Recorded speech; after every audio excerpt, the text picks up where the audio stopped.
გრძნობთ რომ ასუსტებს რეჟიმს.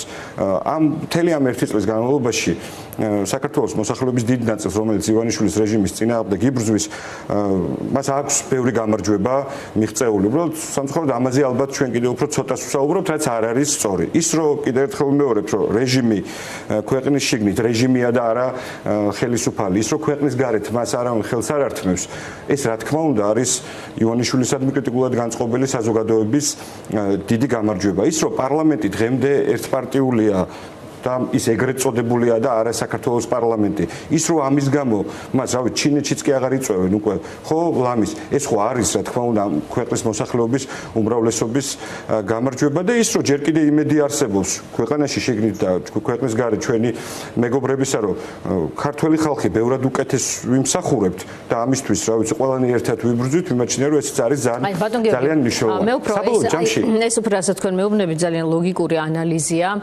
მე მაინტერესებს ქმედება, ნაბიჯები, აქტიურობა და პირდაპირ კომუნიკაცია პოლიტიკურ სპექტრს საზოგადოებას შორის და განსაკუთრებით საზოგადოების იმ ნაწილთან, ვინც ამ დრომდე არ არის ხელმისაწვდომი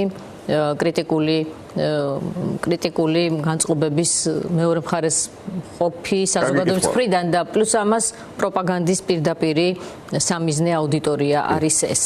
თანმიმდევრული და სწორი ბრძოლა პროპაგანდის წინააღმდეგ არ თანამშრომლობის სადა წინააღმდეგობის რაღაცა მუდმივობა და ამის შედეგიც არის მათ შორის ის პოლიტიკური პატიმრები, რომლებიც ჩვენი ხალხს ციხეში და მე მგონია რომ სწორია ეს ნაბიჯი, იმიტომ რომ ისინი ციხიდან ამ ფორმით არ თანამშრომლობის ნაწილში აგრძელებენ ბრძოლას და პროტესტის მრავალფეროვნება და უწყვეტობა.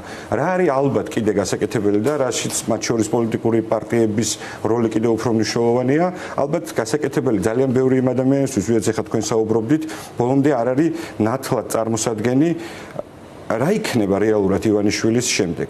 რა მასშტაბის შესაძლებლობები იკარგება ყოველდღიურად ივანიშვილის მიტაცებული ძალაუფლების ხელში, ხო? რა შესაძლებლობები გვაქვს ამ წუთას ჩვენ ჯერ კიდე გახსნილი ევროპისაგან, ცივილიზებული სამყაროსაგან.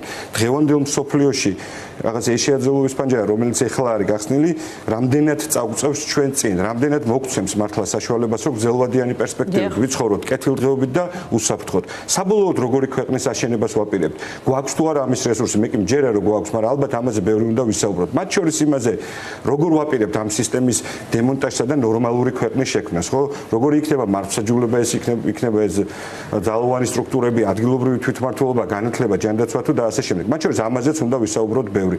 ალბათ ხო ლოგიკურად უნდა გამოიკვეთოს კიდეც ის ადამიანები, ვინც პოსტ ივანიშვილისეულ ეპოქაში პასუხისმგებელი იქნებიან ამ მნიშვნელოვანი რეფორმების გატარებაზე და ასე შემდეგ. ოღონდ ამის პარალელურად უწყვეტობა პროტესტის არ უნდა შემცირდეს, პირიქით კიდევ უფრო მეტად უნდა გაძლიერდეს, სადღაც ვიღაცებმა თუ ყურებით ჩამოყარეთ, ეხლა უნდა მიხვდეთ, რომ გაჩერების დრო არა გვაქვს, იმიტომ რომ აი ხლა გაჩერება რეალურად მართლა ნიშნავს იმას, რომ ბევრი ათწლეულების განმავლობაში არა მხოლოდ ამ შეაძლებლობას დავკარგავთ, არამედ ბევრ სხვა შეაძლებლობას, რომელიც შეიძლება გაიხსნას თუ ჩვენ ეხლა ივანიშვილს დროულად ჩამოვართმევთ ძალაუფლებას. ბატონო, და ბოლო კითხვა მექნება ასეთი, მაინც დაკვეთა თქვენ ბრძანეთ, რომ ახლა რაც არ უნდა მოხდეს, რა ტიპის ქუჩის აქციაც არ უნდა დაანონსდეს, რომელი ჯგუფის მხრიდანაც არ უნდა იყოს აქტიურობა, მას ჭირდება ერთიანი კოორდინაცია და ყველას ერთად ყოფნა. პოლიტიკური სპექტრის აი ცენტრალური საკითხების ირგვლივ ერთობას 4 შემდეგ რა პერსპექტივა აქვს? მე გულისხმობ იმ მხარესაც, რომელმაც არჩევნებში მიიღო მონაწილეობა. განიხილავთ თუ არა პერსპექტივაში საერთოდ შესაძლო პარტნიორობას მათთან? რავის, პირადად ჩემი აზრია, რომ ივანიშვილის წინააღმდეგ ბრძოლაში ყველა ის ადამიანი უნდა იყოს ჩართული, ვისაც რაღაცა აგურის ნატეხის დადება შეუძლია ამ დიდი და ჩემი აზრით ეროვნული საქმისთვის.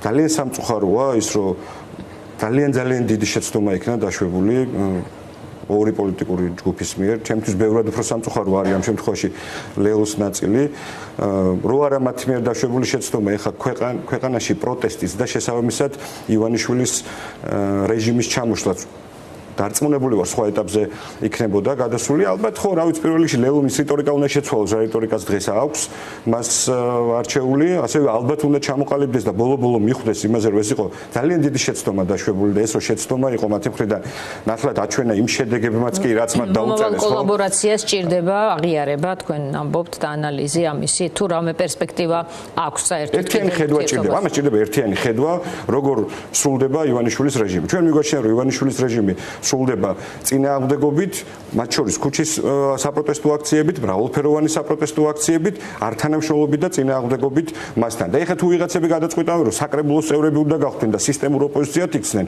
ხო ეს რა თქმა უნდა შექმნის სერიოზულ პრობლემას თანამშრომლობაში. გასაგებია თქვენი პოზიცია. გიორგი კირთაძე იყო კოალიციაცვლილებისთვის წევრი.